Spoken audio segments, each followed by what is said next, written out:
से आवेले सदा शिव झोरी में भभूताली हले है।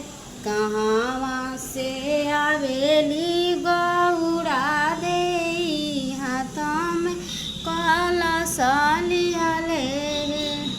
कहाँ से आवेली गौरा दे हाथों में कलश लिहले है। कहाँ से आवेले प्रभु श्री राम जी हाथों में कहाँ से आवेले प्रभु श्री राम हाथों में धनुष लिहले है। कहाँ से आवेली सीता देई हाथों में कलश लिहले है। नमस्कार, प्रणाम। आज के न्यू ब्लॉग में स्वागत है। जितने हमारे जनता देख रहे हैं उनके गोर छू के प्रणाम। आप लोग हमारे चैनल में आप लोग हमेशा वेलकम रहेगा और आप लोग को चरण छू के जितने हमारे जनता भाई हैं और ये वीडियो दबा के शेयर कीजिए। दुर्गा माँ की माता शेरा वाली है, आप लोग देख सकते हैं और हमारे चैनल में बने रहिए आप लोग और चैनल को सब्सक्राइब ज़रूर कर लें। आप लोग जितने हमारे जनता देख रहे हैं, माता रानी की दरबार में उन लोग को अर्जी कर रही हूँ कि आप लोग जहाँ भी रहें खुश रहें, मस्त रहें।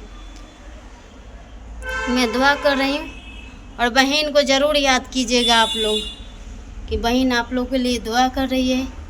जितने हमारे जनता देख रहे हैं उन लोगों को गोर छू के प्रणाम है, नमस्कार है, राधे राधे, हर हर महादेव। तो आइए हम मैं अपने भक्ति भजन में सुनाती हूँ, आप लोग सुनिए। जितने हमारे जनता देख रहे हैं आप लोग सुनिए। आप लोग हर हर महादेव, जय माँ शेरा वाली।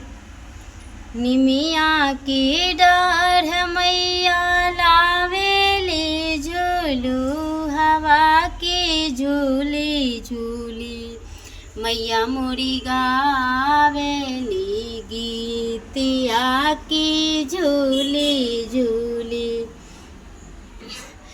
सुतला बारू की जागल मालिना बूंदाए। मई के पानिया पियावत की बूंदाए। मई के पानिया पियावत की बूंदाए। एक छाक पियनी मैया तीस मैया मोरी गावेली गीतिया की झूली झूली। मैया मोरी गावेली गीतिया की झूली झूली। जय माँ शेरा वाली। हमार जौन मनोकामना बा पूरन करी लोगन है माता। सब कोई घबराला जे कहूँ आर जब हम रौरा मंदिर में भटकते हैं अभी नहीं है माता। सब है हमार नैया रौरे लोग के ऊपर बा, बाकी हमारा ऊपर कोई नहीं के है माता। है बजरंग बली, रौरा शरण में ही लेके आईनी हमरा के। तो रौरा हमार नैया पार करे के बा। हे भगवान, हे प्रभु, रौरा लोग से विनती बा।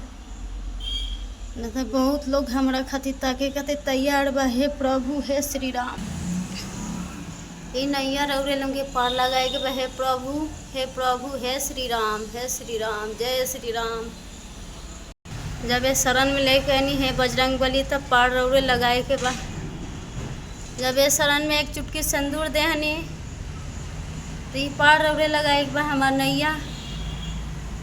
जय बजरंग बली, जय श्री राम।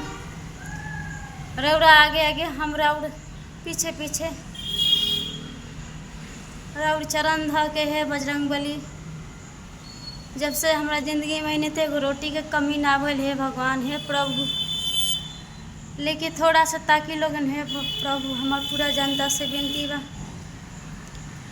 हे बजरंग बली, रौरा हमारा साथ रहे। हे प्रभु श्री राम, हमार कुछ ना हो, सब सही हो जाए, लेकिन नयन खोले रहे। हे भगवान, रौरा लोग हमरा खातिर सुते मत ना। तो हमरा खातिर बहुत लोग इंतजार करता।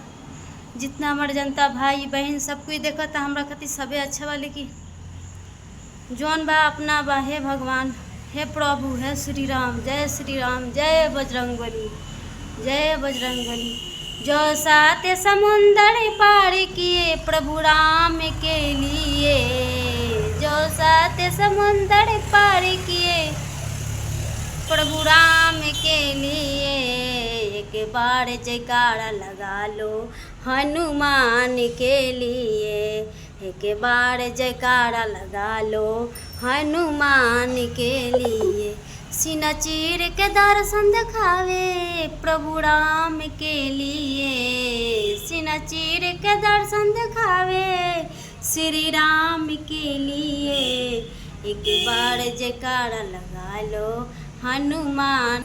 तुम्हारे महल के गरीब आ गया है, तुम्हारे महल के गरीब आ गया है, ये द्वारे पालो कन्हैया से कह दो, दर पर सुदामा गरीब आ गया है, दर पर सुदामा गरीब आ गया। न जाने भटकते भटकते भटकते